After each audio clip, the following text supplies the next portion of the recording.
నమస్తే, welcome to 4 Sides TV prime time news. నేను విజయ్. ముందుగా హెడ్లైన్స్ చూద్దాం. వక్ఫ్ సవరణపై సుప్రీంలో విచారణ, తీర్పును రిజర్వ్ చేసిన ధర్మాసనం.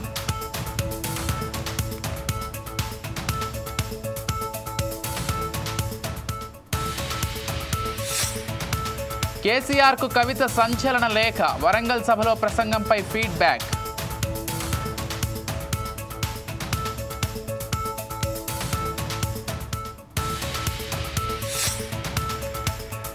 మహిళా శక్తి బజార్ ప్రదర్శన, శిల్పారామానికి సుందరీమణులు.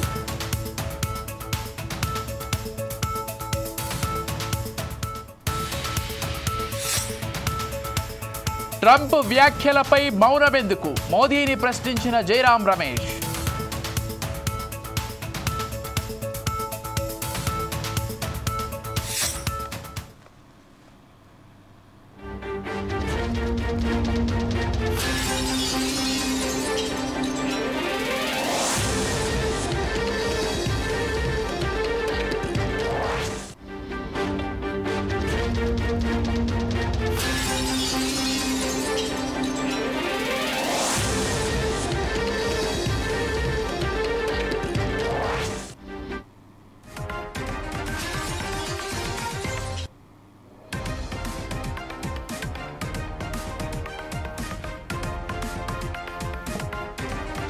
బ్రేకింగ్ న్యూస్ చూస్తున్నాం. తెలంగాణ రాజకీయాల్లో కీలక పరిణామం చోటు చేసుకుంది. కేసీఆర్ కు ఎమ్మెల్సీ కవిత లేఖ రాసింది. ఈ లేఖ రాజకీయాల్లో సంచలనం సృష్టించింది. పార్టీలో జరుగుతున్న పరిణామాలపై మై డియర్ డాడీ అంటూ పార్టీ కేసీఆర్ కు 6 పేజీల లేఖ రాశారు కవిత. పార్టీ లీడర్స్ కు యాక్సెస్ ఇవ్వడం లేదంటూ కవిత ఆరోపించారు. బీజేపీతో పొత్తుపై కూడా సిల్వర్ జూబ్లీ సభలో క్లారిటీ ఇవ్వలేదని ప్రశ్నించారు. పాజిటివ్ నెగిటివ్ ఫీడ్బ్యాక్ అంటూ వివరంగా లేఖ రాశారు కవిత. బీజేపీపై 2 నిమిషాలే మాట్లాడడంపై అనుమానం వ్యక్తం చేశారు. బీజేపీ వల్ల తాను చాలా బాధపడ్డానని పేర్కొన్నారు. బీజేపీని టార్గెట్ చేసి ఉంటే బాగుండేదని ఆశాభావం వ్యక్తం చేశారు. మొన్న ఎమ్మెల్సీ ఎన్నికల్లో మనం పోటీ చేయకుండా బీజేపీకి మద్దతు ఇచ్చామన్న మెసేజ్ కాంగ్రెస్ బలంగా తీసుకెళ్లిందని, ఈ పొలిటికల్ సినారియోను అడ్రస్ చేయడానికి స్పెసిఫిక్ ప్రోగ్రామ్స్ గైడ్ లైన్స్ ఇస్తారని అంతా భావించారన్నారు. ఇప్పటికైనా 1-2 ప్లీనరీలు పెట్టాలని కోరారు. ఎస్సీ వర్గీకరణపై ఎందుకు నోరు విప్పలేదని ప్రశ్నించారు.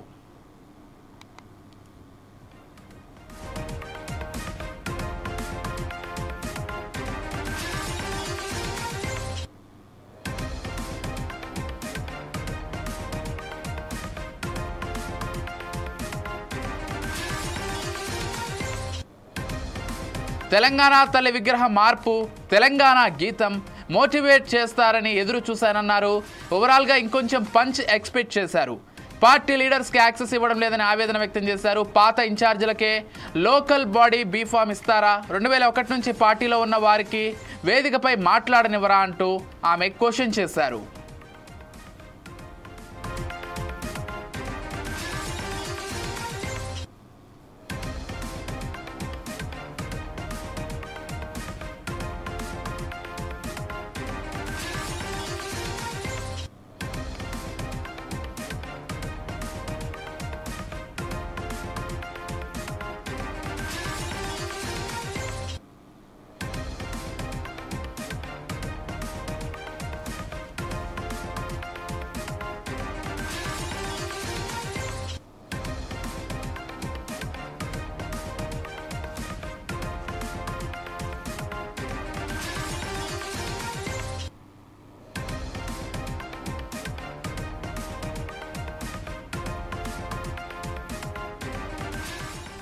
రైట్, ఇక కవిత రాసినటువంటి లేఖ ప్రస్తుతం తెలంగాణ వ్యాప్తంగా చక్కర్లు కొడుతోంది. ఎక్కడ చూసినా సోషల్ మీడియాలో మొత్తంగా కవిత కేసీఆర్కి రాసినటువంటి లేఖే విపరీతంగా వైరల్ అయిపోతోంది. పాజిటివ్స్ నెగిటివ్స్ 2 కూడా ఆమె ప్రస్తావించారు. ప్రధానంగా బీజేపీని ఎందుకు టార్గెట్ చేస్తూ మాట్లాడలేదు అంటూ ఆమె ప్రశ్నించినటువంటి తీరు ఈరోజు హైలైట్ అవుతోంది. ఇదే అంశానికి సంబంధించి మరింత సమాచారం అంచడానికి మా ఇన్పుట్ ఎడిటర్ శ్రీనివాస్ ఫోన్ ద్వారా సిద్ధంగా ఉన్నారు. ఎస్, చెప్పండి శ్రీనివాస్, అసలు మొత్తంగా కవిత లేఖలో ఏమేమి రాశారు, ఈ లేఖకు సంబంధించినటువంటి పూర్తి అప్డేట్స్ ఏంటి? ఏదైతే బీఆర్ఎస్ నేత ఎమ్మెల్సీ కవిత తన తండ్రి కేసీఆర్ కు రాసిన లేఖ ఏదైనా ఇది ముఖ్యంగా ఆ సొంత పార్టీలోనే పెద్ద దుమారం జరుగుతుందని చెప్పచ్చు. ఎందుకంటే పార్టీ నియమ నిబంధనలు అనేవి పక్కకు పెట్టి మొత్తంగా కూడా ఓపెన్ గా కేసీఆర్ ని లక్ష్యం చేసుకుంటూ కవిత రాసిన లేఖలు అంశాలు అలానే ఉన్నాయి. అంటే మొన్న ప్లీనరీ జరిగిన సందర్భంగా ఎక్కడ కూడా బీజేపీ విమర్శించడం కానీ బీజేపీ గురించి మాట్లాడటం కానీ అంశాలు ఏమీ మాట్లాడలేదు. ప్లస్ అదేవిధంగా గత కొంతకాలంగా బీఆర్ఎస్ టార్గెట్ చేస్తూ రేవంత్ రెడ్డి కావచ్చు లేకుంటే ఇతర పార్టీల బీజేపీ కావచ్చు ఏవైతే లక్ష్యంగా చేసుకునే ఏవైతే స్టేట్మెంట్స్ ఇచ్చారో ఆ స్టేట్మెంట్స్ మీద కూడా కేసీఆర్ ఏ విధంగా కూడా స్పందించలేదు. అదే విధంగా చూసుకుంటే కనుక పార్టీకి సంబంధించి అసలు ఎవరికి కూడా సమయం ఇవ్వట్లేదు, పార్టీ నేతలు కలవడానికి సమయం ఇవ్వడం లేదు, పార్టీ అంతర్గత విషయాలకు సంబంధించి పెద్దగా పట్టించుకోవడం లేదు, పార్టీకి దూరంగా ఉంటూ వస్తున్నారు. ఇది తద్వారా పార్టీకి చెడు కలుగుతుంది అనే అంశాలన్నిటి మీద కూడా ఆమె ప్రస్తావించడం జరిగింది. సో ఇవన్నీ కూడా పాజిటివ్ నెగిటివ్ కానీ అనేకన్నా కన్నా ఆమె వ్యాఖ్యలు ఆమె రాసిన లేఖ పార్టీలో మాత్రం ఒక అంతర్గతంగా చర్చకైతే దారి తీసింది.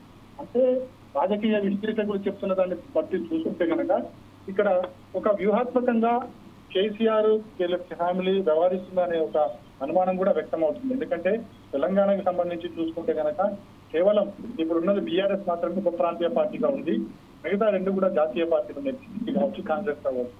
సో ఈ రెండు పార్టీలు జాతీయ పార్టీలు కాబట్టి లోకల్ గా ఉన్నది ఒక ప్రాంతీయ పార్టీ బీఆర్ఎస్ కాబట్టి తద్వారా బీఆర్ఎస్ వీక్ అయ్యే ఛాన్సెస్ ఎక్కువగా కనిపిస్తున్నాయి.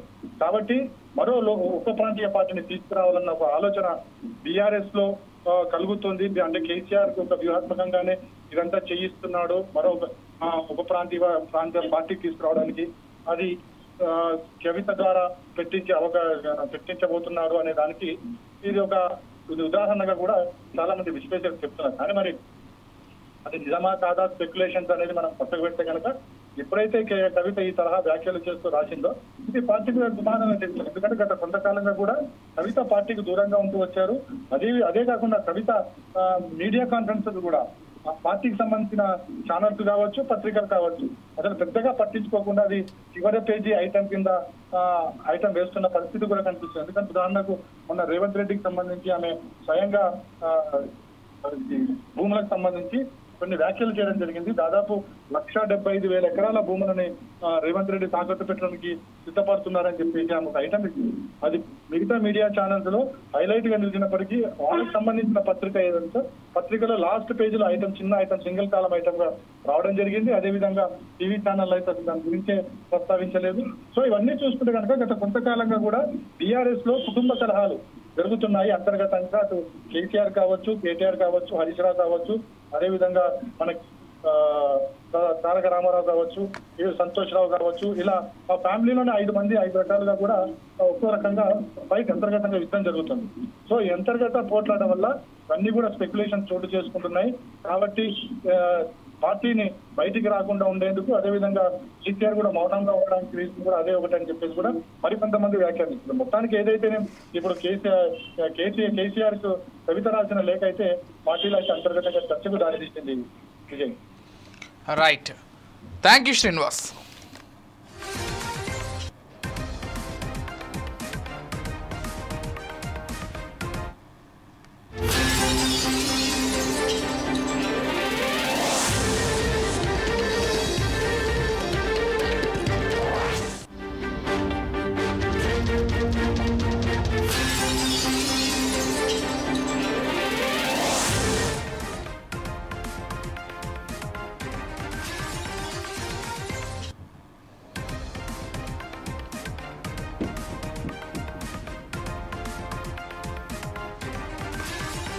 ప్రపంచ అందాల పోటీలు హైదరాబాద్ మహానగరంలో కొనసాగుతున్నాయి. మే 31వ తేదీన మిస్ వరల్డ్ గ్రాండ్ ఫినాలే జరగనుంది.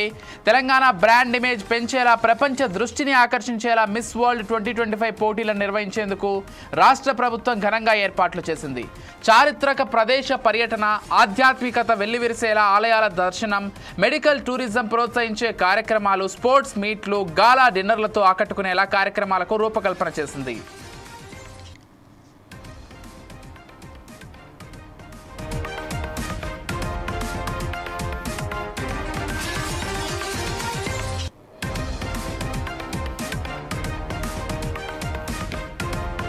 ఇక అందులోనే భాగంగా శిల్పారామాన్ని మిస్ వరల్డ్ కంటెస్టెంట్ సందర్శించారు. ఉదయం 8:30 వరకే శిల్పారామంకు చేరుకున్న ముద్దుగుమ్మలు దాదాపు 2 గంటల పాటు శిల్పారామంలో ఏర్పాటు చేసిన సాంస్కృతిక కార్యక్రమాల్లో పాల్గొని ఆడి పాడారు. బతుకమ్మ ఆటలు ఆడుతూ ఆకట్టుకున్నారు. ముందుగా శిల్పారామానికి చేరుకున్న అందాల భామలకు అధికారులు సాంప్రదాయ స్వాగతం పలికారు. అనంతరం బగ్గీల విలేజ్ మ్యూజియంలో పర్యటించారు. అక్కడే ఏర్పాటు చేసిన వివిధ స్టాళ్లను సందర్శించారు. మహిళా శక్తి బజార్లోని స్టాళ్లను చూసి అక్కడ ఉన్న వివిధ రకాల ఉత్పత్తుల గురించి అడిగి తెలుసుకున్నారు.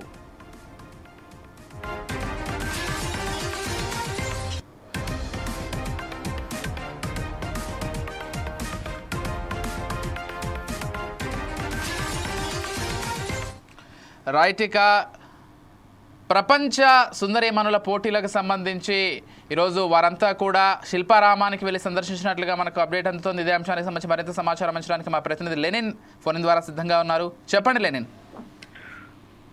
Okay, right Vijay. ప్రపంచ అందాల పోటీలు హైదరాబాద్ మహానగరంలో జరుగుతున్న విషయం అందరికీ తెలిసిందే. అయితే మే 31వ తేదీన మిస్ వరల్డ్ గ్రాండ్ ఫినాలే అయితే జరగనుంది. తెలంగాణ బ్రాండ్ ఇమేజ్ పెంచేలా, ప్రపంచ దృష్టిని ఆకర్షించేలా మిస్ వరల్డ్ పోటీలు అయితే నిర్వహించేందుకు రాష్ట్ర ప్రభుత్వం ఘనంగా ఏర్పాట్లు చేసింది. అలానే మిస్ వరల్డ్ కంటెస్టెంట్స్ కు సంబంధించినటువంటి ఏర్పాట్ల పైన, అలానే వాళ్ళు తిరిగేటువంటి ఏదైతే చారిత్రక ప్లేసెస్ ఉన్నాయో పోలీస్ భద్రత, అలానే వాళ్ళు వెళ్తున్నటువంటి క్రమంలో భద్రత బలగాల ఉండే తట్టుగా భారీ భద్రత అయితే ఏర్పాటు చేశారు. అలానే అందులో భాగంగానే ఈ రోజు అయితే శిల్పారామానికి మిస్ వరల్డ్ కంటెస్టెంట్స్ అయితే సందర్శించారు. ఉదయం 9:30కే శిల్పారామం చేరుకున్న ముద్దుగుమ్మలు దాదాపు ఒక 2 గంటల పాటు అయితే శిల్పారామంలో ఏర్పాటు చేసిన సాంస్కృతిక కార్యక్రమంలో పాల్గొని ఆడిపాడారు. అలానే బతుకమ్మ ఆటలు ఆడుతూ ఆకట్టుకున్నారు. ముద్దుగుమ్మలు శిల్పారామంకు చేరుకున్న అందాల భామలో అధికారులు అయితే సాంప్రదాయాలతో స్వాగతం అయితే పలికారు. అనంతరము బంగీలా విలేజ్ మ్యూజియంలో అయితే ముద్దుగుమ్మలు పర్యటించారు. అక్కడే ఏర్పాటు చేసిన వివిధ స్టాళ్లను కూడా సందర్శించారు. అలానే మహిళా శక్తి బజార్లో స్టాళ్లకు చూసి అక్కడ ఉన్న వివిధ రకాల ఉత్పత్తుల గురించి అయితే అడిగి తెలుసుకున్నారు. ఈ సందర్భంగా ఏర్పాటు చేసిన కార్యక్రమంలో అయితే మంత్రి సీతక్క, అలానే అధికారులు అయితే పాల్గొన్నారు. అయితే శిల్పారామంలో ఏదైతే కంటెస్టెంట్స్ మన తెలంగాణకు సంబంధించినటువంటి సాంస్కృతిక కళాకారుల ఆధ్వర్యంలో అయితే వాళ్ళను ఘనంగా వెల్కమ్ చెప్పారు. ఈ గ్రాండ్ ఫినాలే మాత్రం 31వ తేదీన అయితే జరగనున్నట్లయితే అధికారులు ఇప్పటికే తెలిపారు. Vijay. Right, thank you Lenin. Thank you Vijay.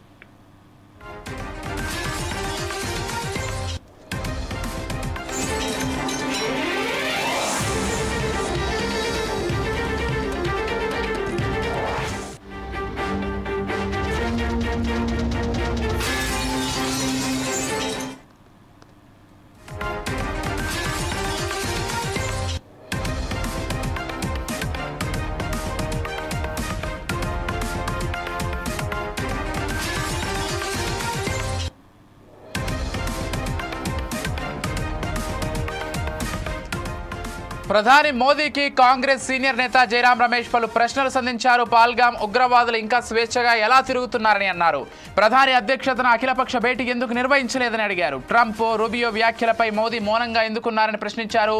Parliament ప్రత్యేక సమావేశాలు కోరితే ఎందుకు నిర్వహించట్లేదని ఆగ్రహం వ్యక్తం చేశారు. సభల్లో సినీ డైలాగులు చెప్పడం కాదని, తమ ప్రశ్నలకు మోదీ జవాబు చెప్పాలని డిమాండ్ చేశారు.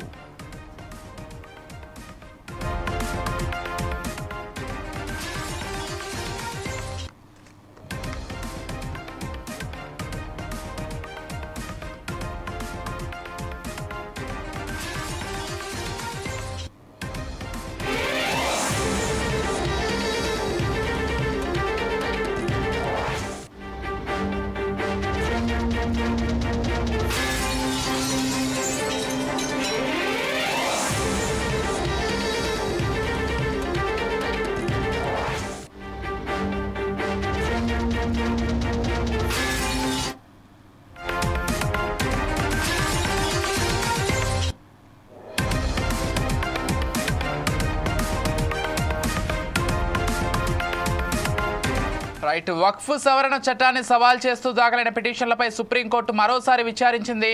పిటిషన్లతో పాటు కేంద్ర వాదనలు విన్న సర్వోన్నత న్యాయస్థానం 3 కీలక అంశాలపై మధ్యంతర ఉత్తర్వులను రిజర్వ్ చేసింది. కేంద్రం తరఫున సొలిసిటర్ జనరల్ తుషారా మెహతా వాదనలు వినిపించారు. వక్ఫ్ చట్టం లౌకికవాదంతో ముడిపడి ఉందని, పార్లమెంట్ ఆమోదించిన ఏదైనా చట్టం రాజ్యాంగబద్ధంగా భావించబడుతున్నందున దాన్ని నిలిపేయలేమంటూ కేంద్రం స్పష్టం చేసింది. పిటిషనర్ల తరఫున హాజరైన కపిల్ సిబల్ వాదనలు వినిపిస్తూ రాజ్యాంగ సూత్రాలను విస్మరించారన్నారు. చట్టం న్యాయ వ్యవస్థేతర ప్రక్రియ ద్వారా వక్ఫ్ ఆస్తులను స్వాధీనం చేసుకునేందుకు ఓ మార్గమన్నారు. పిటిషనర్లు 3 కీలక అంశాలపై మధ్యంతర ఉత్తర్వులు జారీ చేయాలని కోరారు. Waqf by court, waqf by user, waqf by డీడ్గా ప్రకటించిన ఆస్తులను డీనోటిఫై చేసే అధికారం ఈ 3 అంశాల్లో ఉందని, 1 వక్ఫ్ బోర్డులో కేంద్ర వక్ఫ్ కౌన్సిల్ కూర్పునకు సంబంధించినది, 2వ అంశం ఎక్స్ అఫీషియో సభ్యులు తప్ప మిగిలిన సభ్యులందరూ ముస్లింలే ఉండాలనేది పిటిషనర్ల వాదన. ఇక 3వది వక్ఫ్ ఆస్తా లేక ప్రభుత్వ ఆస్తా అన్న విషయాన్ని నిర్ధారించడానికి కలెక్టర్ విచారణ చేపట్టిన తర్వాత ఆస్తిని వక్ఫ్ ఆస్తిగా పరిగణించరాదన్న నిబంధనను పిటిషనర్లు వ్యతిరేకిస్తున్నారు.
విజయనగరం పేలుళ్ల కుట్ర కేసులో నిందితులను వారం పాటు పోలీస్ కస్టడీకి అప్పగిస్తూ విజయనగరం జిల్లా కోర్టు ఆదేశాలు జారీ చేసింది.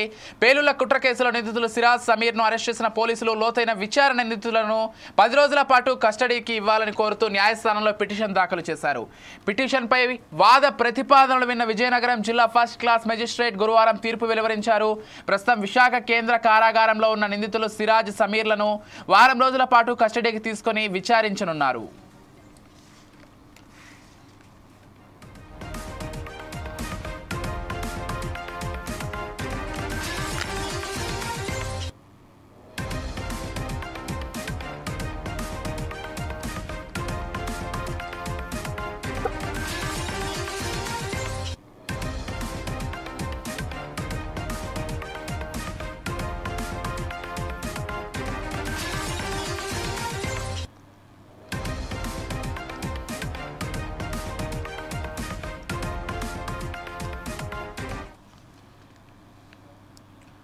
రైట్. బాలానగర్ బాలిక కిడ్నాప్ కేసును పోలీసులు ఛేదించారు. 2023లో నమోదైన ఈ కేసులో రాబిన్సన్ అనే యువకుడిని అరెస్ట్ చేసి రిమాండ్కు తరలించారు. ప్రేమ పేరుతో మైనర్ బాలికను వైజాగ్ తీసుకెళ్లి 2 రోజుల పాటు నిందితుడు అత్యాచారానికి పాల్పడ్డాడని డీసీపీ సురేష్ కుమార్ తెలిపారు. 2 ఏళ్లుగా నిందితుడు తప్పించుకుని తిరుగుతున్నాడని డీసీపీ పేర్కొన్నారు.